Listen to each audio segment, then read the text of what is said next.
উত্তরের পাহাড়ি ঢল আর দক্ষিণের ফুঁসে ওঠা বঙ্গোপসাগরের মাঝখানে পড়ে বাংলাদেশ যখন এক অভাবনীয় মহাপ্রলয়ের মুখোমুখি, ঠিক তখনই গোদের উপর বিস্ফোরা হয়ে দেখা দিয়েছে এক নতুন আতঙ্ক। সামাজিক যোগাযোগ মাধ্যম খুললেই শোনা যাচ্ছে চীনের খামার থেকে ভেসে আসছে হাজার হাজার বিষাক্ত সাপ আর দানব আকৃতির সব কুমির। উজান থেকে ধেয়ে আসা ভারতের বন্যার পানির সাথে নাকি এই মৃত্যু দূতগুলো সরাসরি প্রবেশ করছে বাংলাদেশের বিভিন্ন জেলায়। একদিকে স্মরণকালের ভয়াবহ বন্যা চোখের সামনে তলিয়ে যাচ্ছে ঘরবাড়ি, আর অন্যদিকে পচা পানিতে ভেসে আসা বিষাক্ত সাপ আর কুমিরের আতঙ্ক। কিন্তু সত্যিই কি চীনের খামার থেকে ভেসে আসা কুমির আর সাপ বাংলাদেশে প্রবেশ করা সম্ভব, নাকি এর পেছনে লুকিয়ে আছে অন্য কোনো বাস্তব সত্য যা আমাদের অজানা? আজ আমরা গুজব আর সত্যের চুলচেরা বিশ্লেষণ করব, জানাবো বন্যা কবলিত এলাকার প্রকৃত ক্ষয়ক্ষতির এক শিউরে ওঠা চিত্র। শুরুতে আসা যাক সাপ আর কুমিরের আতঙ্কের কথায়। এটা সত্য যে সম্প্রতি জলবায়ু পরিবর্তনের চরম রূপ দেখেছে চীন। চীনের বেশ কয়েকটি প্রদেশে স্মরণকালের ভয়াবহ বন্যায় হাজার হাজার সাপের খামার এবং কুমিরের খামার পানির নিচে তলিয়ে যায়। বন্যার তীব্র স্রোতে খামার ভেঙে হাজার হাজার বিষাক্ত সাপ এবং বিশাল আকৃতির কুমির লোকালয়ে এবং নদীর পানিতে ছড়িয়ে পড়ে। যেহেতু চীনের বন্যায় পানি ভারতের আসাম, মেঘালয় বা ত্রিপুরা হয়ে বাংলাদেশের দিকেই নেমে আসে, তাই অনেকেই আতঙ্কিত হয়ে পড়েছেন যে এই সাপ এবং কুমিরগুলো স্রোতের টানে বাংলাদেশে ঢুকে পড়ছে। কিন্তু ভৌগোলিক এবং বৈজ্ঞানিক বাস্তবতায় এই ধারণাটি একেবারেই ভিত্তিহীন। চীনের সেই প্রমত্তা নদীগুলোর তীব্র স্রোত এবং পাহাড়ি পাথুরে পথ পাড়ি দিয়ে শত শত মাইল ভেসে কোনো সাপ বা কুমিরের পক্ষে জীবিত অবস্থায় বাংলাদেশে এসে পৌঁছানো প্রায় অসম্ভব। ভারতের খরস্রোতা নদীগুলোতে ভেসে আসার সময় তীব্র স্রোতের আঘাতেই এই প্রাণীগুলোর মৃত্যু হওয়ার কথা। তাছাড়া ভাসমান কোনো আবর্জনা বা গাছের ডালে আশ্রয়ে এত বিশাল পথ পাড়ি দিয়ে সীমান্ত পেরিয়ে বাংলাদেশে ঢুকে পড়ার যে গুজবটি ছড়িয়েছে, তার কোনো চাক্ষুষ প্রমাণ বা সত্যতা এখনও পর্যন্ত দেশের কোনো বন্যা কবলিত এলাকায় পাওয়া যায়নি। তাহলে কি সাপের কোনো আতঙ্কই নেই? উত্তর হলো, আতঙ্ক আছে এবং তা অত্যন্ত ভয়াবহ।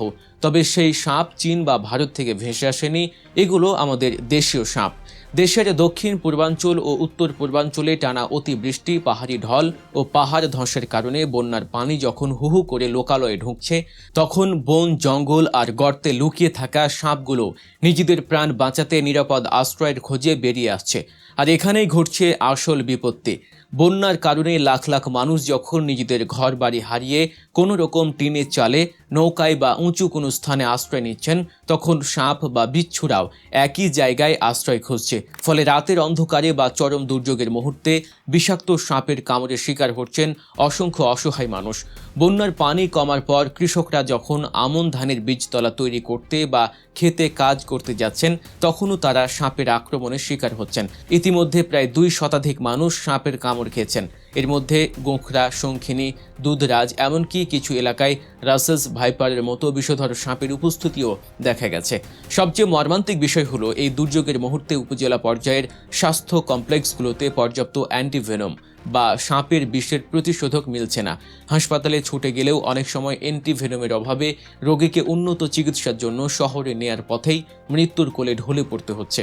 এটি কোনো গুজব নয়, এটি এই মুহূর্তের এক নিরেট এবং নির্মম বাস্তবতা। সাপের আতঙ্কের বাইরে যদি আমরা বন্যার প্রকৃত ক্ষয়ক্ষতির দিকে তাকাই, তবে সেই চিত্র আরও বেশি ভয়াবহ। দেশের দক্ষিণ পূর্বাঞ্চল এবং উত্তর পূর্বাঞ্চলের চিত্র দেখলে মনে হবে যেন কোনো যুদ্ধ বিধ্বস্ত এলাকা। শুধু অতিবৃষ্টি আর পাহাড়ি ঢলেই ইতিমধ্যে শতাধিক মানুষের মৃত্যু হয়েছে, আহত হয়েছেন আরও কয়েকশো মানুষ। সরকারি ও বেসরকারি বিভিন্ন সংস্থার তথ্য মতে বন্যা ও পাহাড় ধসে ক্ষতিগ্রস্ত হয়েছেন 8 লাখেরও বেশি মানুষ। পানিবন্দী অবস্থায় দিন পার করছেন 2.5 লাখেরও বেশি পরিবারের সদস্যরা। চট্টগ্রাম, কক্সবাজার, বান্দরবান, খাগড়াছড়ি থেকে শুরু করে উত্তরের সিরাজগঞ্জ, সবখানেই এখন শুধুই হাহাকার। দক্ষিণ চট্টগ্রামের বাঁশখালী, সাতকানিয়া, লোহাগাড়া, চন্দনাইশ সহ বিভিন্ন উপজেলায় পানি 3 থেকে 4 ফুট, কোথাও কোথাও 8 ফুট পর্যন্ত উঠে গিয়েছিল। মাটির তৈরি হাজার হাজার কাঁচা ঘরবাড়ি গলে গিয়ে মাটিতে মিশে গেছে। মাথা গোঁজার শেষ সম্বলটুকু হারিয়ে লাখো মানুষ আজ খোলা আকাশের নিচে পলিথিন টাঙিয়ে রাত পার করছেন। শুধু মানুষের ঘরবাড়ি নয়, এই বন্যায় কৃষি এবং প্রাণী সম্পদের যে ক্ষতি হয়েছে তা অর্থনীতিতে এক বিশাল ধস নামিয়েছে। চট্টগ্রামের বিভিন্ন উপজেলায় কৃষি জমির ব্যাপক ক্ষতি হয়েছে। হাজার হাজার হেক্টর জমির আমন ধানের বীজতলা এবং সবজির ক্ষেত সম্পূর্ণ পচে গেছে। মৎস্য খাতের ক্ষতি তো আরও অবর্ণনীয়। হাজার হাজার পুকুর, দিঘি এবং ঘেরের মাছ বন্যার পানিতে ভেসে গেছে। শুধু একটি উপজেলাতেই মৎস্য খাতে প্রায় 51 কোটি টাকার বেশি ক্ষতি হয়েছে বলে জানা গেছে।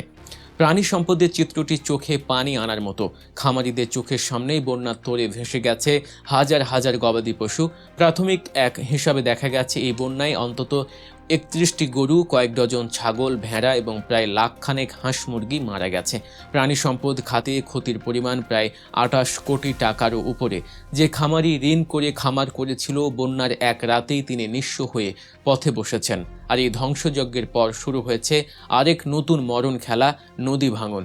সিরাজগঞ্জের কাজীপুর সহ যমুনা তীরবর্তী এলাকাগুলোতে বন্যার পানি যখন কমতে শুরু করেছে, তখন সর্বগ্রাসী রূপ নিয়েছে নদী ভাঙন।